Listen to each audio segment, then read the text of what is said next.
আসসালামু আলাইকুম ওয়া রাহমাতুল্লাহি ওয়া বারাকাতুহু। আলহামদুলিল্লাহি রাব্বিল আলামিন ওয়াল আকিবাতু লিল মুত্তাকিন ওয়াস সালাতু ওয়াস সালামু আলা রাসূলিহিল কারীম ওয়া আলা আলিহি ওয়া আসহাবিহি আজমাইন।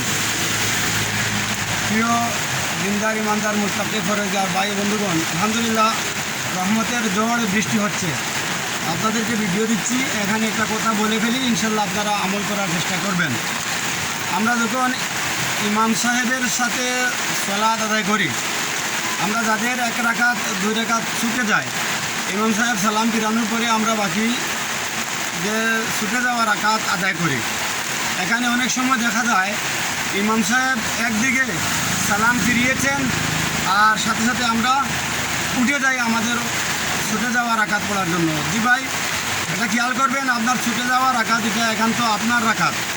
তাই ইমাম যতক্ষণ না পর্যন্ত ডান এবং বামে সালাম ফিরানো তার নামাজ শেষ না করছেন ততক্ষণ পর্যন্ত আমরা উঠতে পারবো না। কারণ যদি এর আগে আমরা উঠে যাই তাহলে ওই জামাত আমার জন্য ছুটে যাবে। আশা করি বুঝতে পেরেছেন। ইমাম সাহেব ডান এবং বাম দিকে সালাম ফিরানোর পরে তার ইমামের নামাজ শেষ, জামাত শেষ, এরপরে আমার ছুটে যাওয়া নামাজ আদায় করতে হবে। এটা অবশ্যই খেয়াল রাখবেন, এটা অনেকে ভুল করে।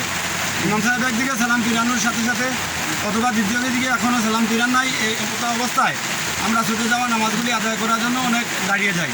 আল্লাহ আমাদেরকে বোঝার তৌফিক দান করুন, সহি শুদ্ধভাবে আল্লাহর গ্রহণযোগ্য আমল হিসেবে নামাজ যেন আদায় করতে পারি। আল্লাহ কবুল করুন, আমিন। আমার জন্য দোয়া করবেন ভাইরা। আল্লাহ সহায়। আল্লাহ হাফেজ।